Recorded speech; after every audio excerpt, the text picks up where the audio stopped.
Assalamualaikum warahmatullahi wabarakatuh. Saya Teguh Riani, calon guru penggerak angkatan 9 dari SDN Kebayoran Lama Utara 03, Jakarta Selatan. Dengan pengajar praktik Ibu Osda Ida Perida Manurung dan fasilitator Bapak Kanisius Boko. Saya akan memaparkan koneksi antar materi, kesimpulan, dan refleksi modul 1.1. Kesimpulan dan refleksi pemikiran Ki Hajar Dewantara pada modul 1.1. Menurut Ki Hajar Dewantara, pendidikan dan pengajaran tidaklah sama. Menurut Ki Hajar Dewantara, pengajaran adalah bagian dari pendidikan. Pengajaran adalah proses pendidikan dalam memberikan ilmu untuk kecakapan hidup anak lahir dan batin.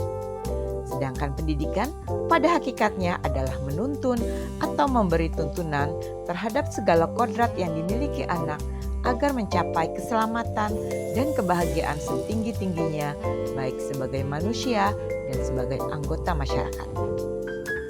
Pendidikan seharusnya menciptakan ruang bagi murid untuk bertumbuh secara utuh agar mampu memuliakan dirinya dan orang lain serta menjadi mandiri. Apa yang Anda percaya tentang murid dan pembelajaran di kelas sebelum Anda mempelajari modul 1.1? Sebelum mempelajari modul 1.1 tentang pemikiran Ki Hajar Dewantara, pembelajaran yang saya lakukan hanya mentransfer materi pelajaran saja.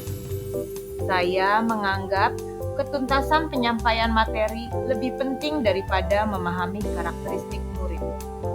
Biasanya saya hanya melihat murid dari aspek kognitif saja. Misalnya saat mereka mengerjakan tugas atau ulangan harian, jika nilai murid sudah mencapai KKM, dianggap pembelajaran sudah berhasil. Sehingga pembelajaran terpusat pada guru atau teacher center. Sebelumnya, saya tidak begitu mempedulikan apakah murid sudah benar-benar paham apa yang saya ajarkan atau tidak. Karena fokus saya hanya pada ketercapaian materi saja. Akibatnya, saya hanya meminta murid menghafalkan materi tanpa memikirkan bagaimana cara agar materi tersebut dapat dipahami seluruhnya. Apa yang berubah dari pemikiran atau perilaku Anda setelah mempelajari modul ini? Namun, setelah saya mempelajari modul 1.1 tentang pemikiran Ki Hajar Dewantara, saya menyadari bahwa apa yang saya pikirkan dan saya lakukan selama ini belum tepat. Setelah mempelajari modul 1.1, saya menyadari seharusnya saya melakukan proses pembelajaran secara menyeluruh, bukan hanya aspek kognitif saja, tapi juga afektif, psikomotor, spiritual, sosial, dan budaya. Murid bukanlah sebagai objek pembelajaran, tetapi murid sebagai subjek pembelajaran. Artinya, murid memiliki kebebasan berekspresi, mengemukakan pendapat, dan berkreasi sesuai dengan metode atau model pembelajaran dan media yang tepat. Guru seharusnya sebagai fasilitator dalam pembelajaran. Guru harus ikhlas, penuh kesabaran dengan segala ketulusan hati agar terwujud pembelajaran yang menyenangkan dan berpusat pada murid. Selain itu, saya harus mempelajari karakteristik murid karena setiap anak dilahirkan unik, memiliki kelebihan dan kekurangannya masing-masing. Saya harus menghargai setiap karakteristik murid dengan memberikan kesempatan pada murid untuk tumbuh sesuai kodratnya. Apa yang dapat segera Anda terapkan lebih baik agar kelas Anda mencerminkan pemikiran Ki Hajar Dewantara?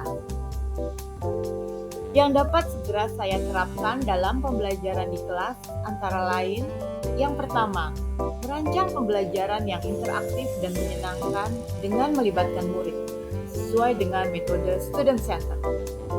Berikutnya, saya akan menerapkan pembelajaran abad 21 yang sesuai dengan pemikiran Ki Hajar Dewantara, yaitu berpikir kritis, kreatif, komunikatif, dan kolaboratif.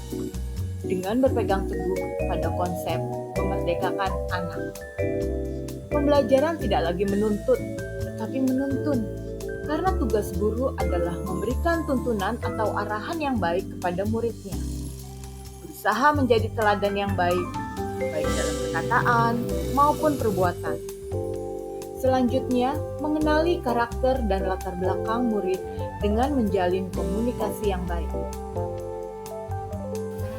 Semoga ini dapat menginspirasi Bapak dan Ibu guru. Salam dan bahagia. Terima kasih. Wassalamualaikum warahmatullahi wabarakatuh.